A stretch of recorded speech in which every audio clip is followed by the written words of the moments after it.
What's up, my beautiful, beautiful, beautiful, beautiful people? It is your boy, the big boat, the biggest boat, the bigger boat, and the bigger ring boat. What does that mean? Hell, I don't know, but it sounded cool.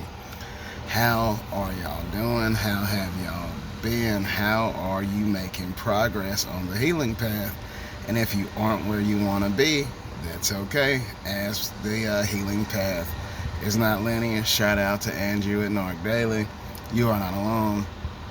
You are not alone. There's thousands, maybe even millions of people going through the healing journey, and we are all at different parts of our healing journey. Why did this happen? Because we had open hearts. We were always ready to see the good in people. Why does that happen? Probably because of your childhood. You were probably like the black sheep. Your mama treated you kind of different from your brothers, and then everybody in the family treated you kind of different because they say, "Oh, that's how mama treats this motherfucker. That's how I'm gonna treat him." But it's okay. It's not your fault. But with your upbringing is how you fell victim to the apex predator. What do you mean the apex predator? See, I've been doing a lot of thinking, man. You know, when you first get discarded, like that emptiness and hollowness, that's what the narcissist feels all the time, except for when you got it, except for when they are receiving or getting supply. And so, since there's an empty void within them, as soon as that supply goes in, it's coming out. Well, Mario, I stayed with the motherfucking narcissist for 6 years. That's because you are really, really good at providing their emotional, financial, and stability needs. That's what you done. Why did you do that? Because that's who you are. You're probably an empath, or at least a genuine soul. That's it. They were able to feed on you like you were their like human helium tank. Like, you know how they like, oh, I'm charged up. You kept them charged up. You were the battery placed in their black. You were the engine that made their life possible. Well, Mario, why the fuck is it so hard to? Because you gave everything to that relationship.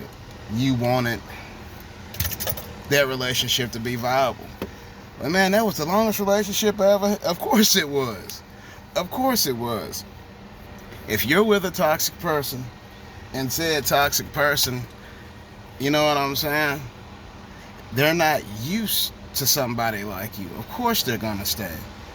See, people push early for your boundaries, like this little motherfucker here at work. What do you mean you gonna ask me for my motherfucking Popeyes, man? Like, what about me makes you think that it's okay to ask me for my Popeyes? And then after I give, oh buddy, my big old spicy breast, you go and cook some noodles? So nigga, you had food? Well, yeah, Maury, I was checking your boundary. When I realized we didn't know each other, I was like, hey man, my truck's out of gas. You give me some gas money. And you was like, yeah man, I'll give you like $7, $8. I knew then that I could encroach on your boundary. You don't know me from nobody, but yet you're gonna help me.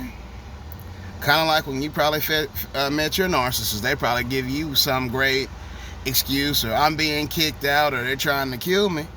That, you know what I'm saying, activates your protective instinct. If you are an empath, if you were the black sheep, chances are you are protected by nature. Why are you protected by nature? Because nobody protected you.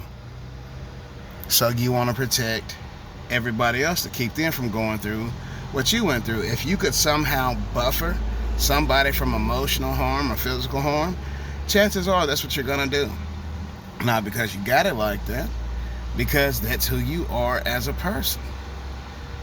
Like, but you have to understand that that deep level of care and that deep level of empathy is a luxury.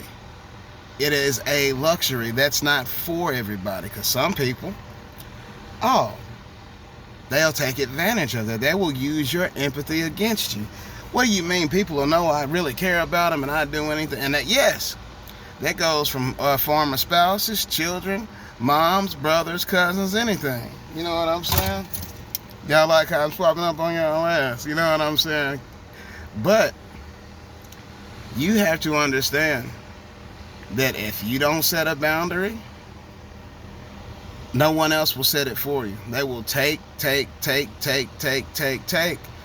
then, you know, like Andrew says, crumple you up like a sheet of paper and throw you like you're going down the freeway. Like, just out. I don't give a fuck about you. If you're going to be an energy source for anybody's life, it should be for your own. You got to learn to love you. Yes, I know you really cared about said person. I know you would have done anything for said person. But take all of that and place it into yourself. Love you. Celebrate you. Do you know what you've been through? Do you know what you survived? And like I said, if you've been discarded, she kind of thick as hell. I'm gonna hit the horn. Yeah, she got a little ass on. Yeah, I'll show y'all auntie. All right, auntie, I see you with that ass. But anyway, you will get, like, the healing path is not linear, right? You're gonna have good days. You're gonna have bad days. You might even have terrible days. But what you're not gonna do is give up. Here go old buddy. He hunching on Miss Amanda. I want to hunch on Miss Amanda. You know what I'm saying? But she letting him hit it. I ain't gonna lie to you. But anyway, there could have been a smear campaign designed against him. Speaking of, that's so y'all can't see him. But speaking of the smear campaign, the best way to defend against the smear campaign is to not even acknowledge it. They're not gonna believe you. Man, but that's not true. You know it's not true. And the person spreading the smear campaign about you knows that isn't true. But what you can do is work on you. Focus on you. Believe in yourself the way I believe in you. I hope you know that you're strong. I hope you know that you're brave. I hope you know that you're courageous. You had every reason to give up, and you didn't. Celebrate that. Love yourself. It's your boy Big Boat. I love y'all, man. And we bite.